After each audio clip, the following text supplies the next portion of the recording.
Bienvenidos a la clase del día de hoy. El día de hoy vamos a revisar lo que son los requerimientos funcionales. Los requerimientos funcionales en sí son descripciones explícitas del comportamiento que debe tener una solución de software y qué información debe manejar. Como vimos en pasos anteriores, a través de las herramientas de recolección de información, nosotros reunimos información que tal vez no conocíamos del negocio. Información que tenía más peso que otra de acuerdo a la selección de usuarios, esos vendrían a convertirse en sí en requerimientos funcionales.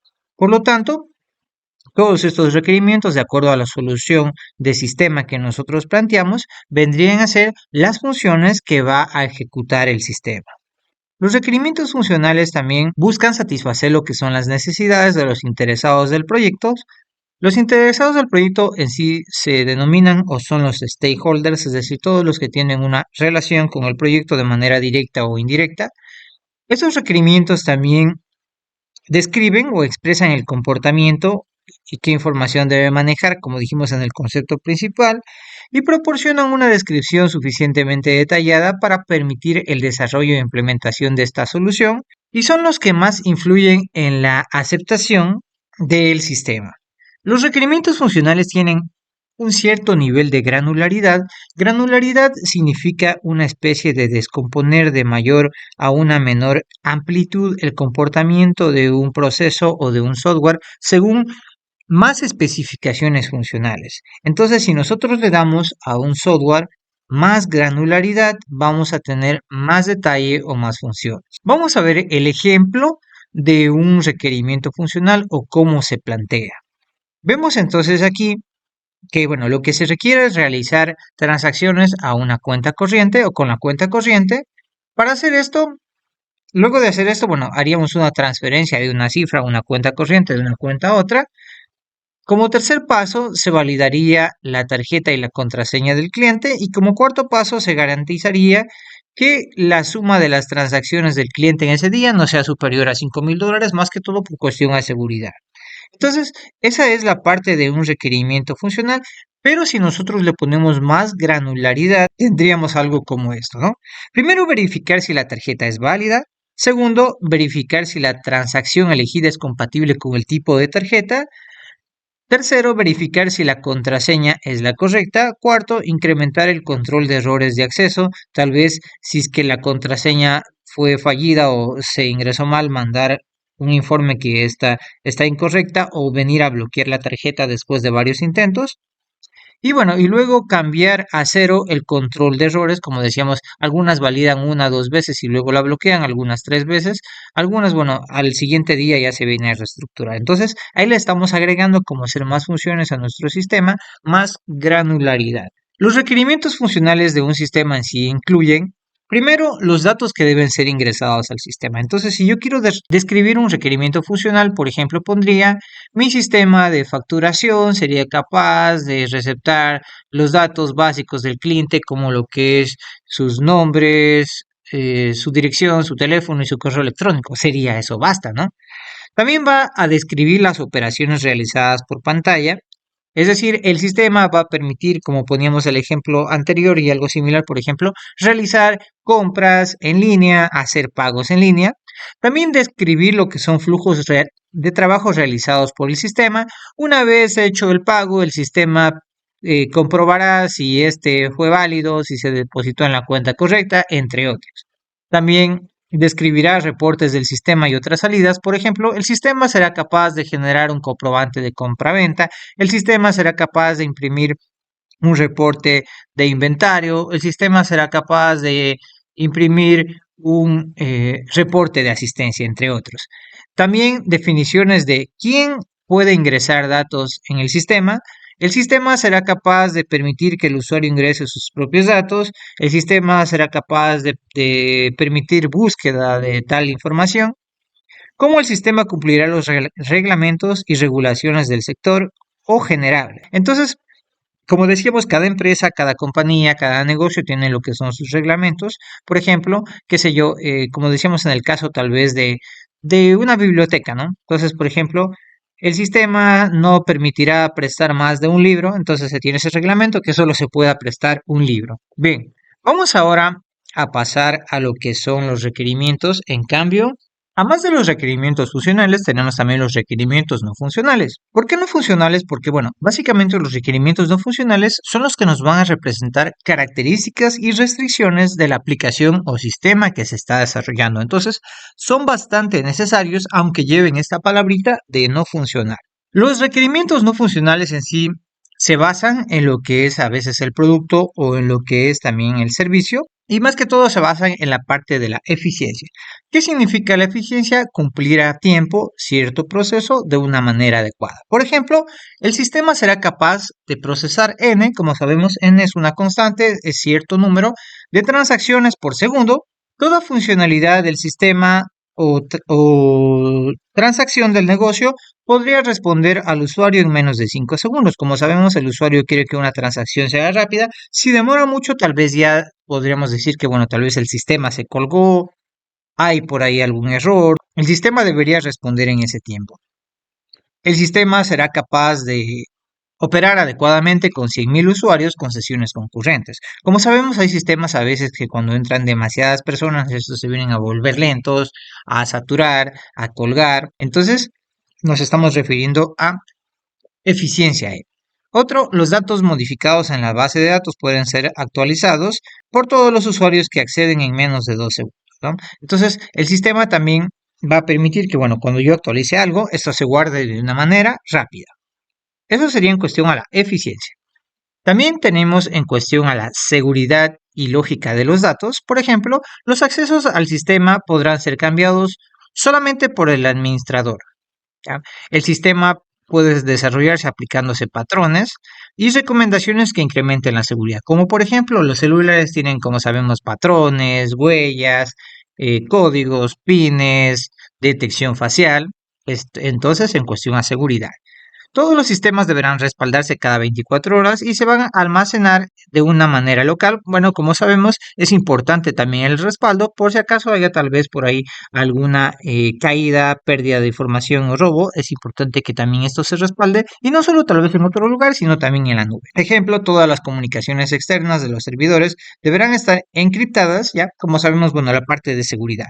Si se identifican ataques de seguridad o brechas en el sistema no continuará operando hasta que sea desbloqueado por un administrador, ¿ya? Entonces, es algo en cuestión a la seguridad. Punto importante a considerar en los requerimientos no funcionales es la usabilidad. La usabilidad, como su nombre lo dice, se refiere a la parte del uso que le da el usuario. Entonces, ¿cuánto uso tiene, no? Entonces, bien, aquí nos dice, por ejemplo, el tiempo de aprendizaje de un sistema por usuario deberá ser menor a 4 horas. ¿Qué significa esto? Que bueno, que lo que se asegura aquí es que el usuario en menos de 4 horas ya va a poder conocer todas las funciones del sistema, va a poder más o menos como que dominarlo, ¿no? La tasa de errores cometido por el usuario deberá ser menor al 1% de las transacciones totales ejecutadas. Una vez, bueno, ya conocido, obviamente va a cometer menos errores, ¿no? El sistema va a contar con un manual de usuario estructurado. Entonces, por ahí siempre sabemos ver nosotros la parte de ayuda, la parte de cómo hacer esto. Entonces, la parte de los manuales o guías de usuario son requerimientos no funcionales que corresponden a la usabilidad. El sistema deberá proporcionar mensajes de error que sean informativos y orientados. Ya, por ejemplo, el usuario está ingresando mal un dato, debería mandarle un mensaje para que éste se pueda ayudar. El sistema deberá contar con un módulo de ayuda en línea, también es algo, ¿no es cierto?, bastante bueno, más que todo un sistema web que tenga una especie de soporte para alguna duda que se presente tal vez en ese momento. La aplicación debe ser con un diseño responsivo al fin de garantizar la adecuada visualización en computadores, dispositivos y teléfonos, ¿ya? ¿A qué se refiere responsivo? A que se pueda adaptar a cualquier pantalla, aunque ésta cambie en lo que es alto o ancho. El sistema debe tener interfaces bien formadas. También es bastante importante considerar por aquí la distribución correcta de lo que son botones, menús y hasta los colores, que estos no afecten o tengan colores demasiado eh, vibrantes o demasiado no adecuados para una visualización del usuario. Entonces aquí nos recomienda que en la usabilidad, más que todo nosotros tenemos que pensar en el usuario antes que pensar en el gusto de cada programador. Otro punto a considerar es la dependibilidad. ¿A qué se refiere esto? El sistema debe tener una disponibilidad de 99,99% 9, que un usuario intente acceder. Esto se refiere a que este deberá estar tal vez siempre en línea, ¿no? A pesar de los cortes de luz, bueno, debería estar tal vez en la nube almacenado en alguna otra parte. El tiempo de iniciar o reiniciar el sistema no podrá ser mayor a 5 segundos, ¿ya? Entonces, a veces, bueno, el sistema puede colgarse y colapsarse, necesita una actualización o algo, entonces necesite reiniciarse.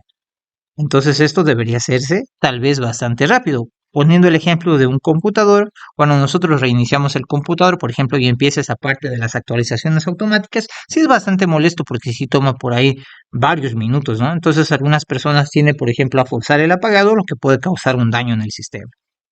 La tasa de tiempos de fallo del sistema no podrá ser mayor al 5%. El promedio de duración de fallas no podrá ser mayor al 15%. La probabilidad de falla del sistema no podrá ser mayor a un 0,5%. Entonces, como vemos aquí, son estadísticas que establece lo que es el programador de acuerdo a diferentes pruebas que le ha hecho a su sistema para garantizar que éste no falle. Otros ejemplos de requerimientos, bueno, estos también nosotros los podríamos considerar como requisitos. Tenemos una parte orientada a lo que son requisitos técnicos, es decir, características que debe tener un computador para que el sistema funcione. Entonces, a esto se lo sabe catalogar, como decíamos, como requerimientos no funcionales, aunque mejor se lo podría catalogar como lo que son, nosotros lo vamos a manejar como lo que son entonces requisitos del sistema que debe tener. Es algo, una palabra bastante parecida a lo que es un requerimiento, pero requerimiento generalmente es algo que alguien necesita. En cambio, requisito es algo que debería sí o sí tenerlo. Por ejemplo, yo podría decir, yo necesito una gorra para no quemarme del sol, pero también puedo estar tal vez sin gorra en el sol, aunque me voy a quemar, ¿no? En cambio, un requisito es algo que yo necesito sí o sí, como por ejemplo digo, yo necesito sí o sí tomar agua, o bueno, o me voy a deshidratar, ¿no? Necesito el aire para respirar. Entonces, el requisito, veámoslo así, un poquito más de la parte técnica. Entonces, como vemos aquí, el sistema deberá ser desarrollado para plataformas PC y Macintosh. La aplicación debe ser compatible con versiones de Windows, deberá consumir menos de 500 megas de RAM, deberá tener por lo menos 2 gigas de espacio, deberá tener diferentes alfabetos, deberá ser implementada en una interfaz HTML. Por aquí vemos también que a veces se considera requisitos técnicos como lo que son requisitos mínimos y recomendados. Por ejemplo, para que funcione como de manera mínima, requerirá tal vez un Core i7, pero se recomienda otro, un procesador más poderoso, ¿no? Para que funcione con la memoria mínima, que sé yo, unas 8 gigas, pero lo recomendable para que funcione bien 32. Entonces, el sistema sí o sí necesita, por ejemplo, este procesador, esta memoria, este Windows, incluso lo que es una velocidad de conexión a Internet, un cableado, ya que el cable funciona mejor que una conexión inalámbrica para garantizar que el sistema funcione bien, sí o sí, o caso contrario, ese no funcionará, no se abrirá, se colapsará.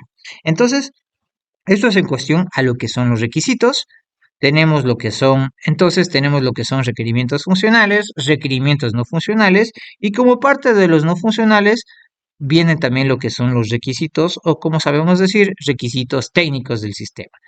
Para finalizar, vamos a hacer una pequeña conclusión, ha sido una comparación entre lo que son los requerimientos funcionales y los requerimientos no funcionales. Entonces, en los requerimientos funcionales, las funciones que hace el sistema, también se describe aquí las características del producto, ya es capaz de guardar cierta cantidad de información, de soportar cierta cantidad de usuarios. Entonces, en los requerimientos funcionales nosotros describimos qué hace el sistema y en los no funcionales, cómo debe ser el sistema. En los funcionales describimos las características del producto y en los no funcionales las propiedades. En los funcionales, los requerimientos del usuario, qué nomás quiere que haga el sistema. Como decíamos, eso nosotros lo sacamos de lo que son las respuestas de las entrevistas, adecuamos, bueno, luego vamos a hacer unos pequeños ejemplos, lo que son estas respuestas y las convertimos en requerimientos. Y en cambio los no funcionales son las expectativas, más que todo relacionado, como decíamos, con lo que tiene que ver eficiencia, seguridad, usabilidad. Ya, perfecto. Esto entonces ha sido, jóvenes, lo que es esta parte de los requerimientos funcionales, los requerimientos no funcionales y los requisitos que debe tener un sistema que van relacionados más con el hardware. Listo, entonces eso ha sido todo en cuestión a la clase del día de hoy.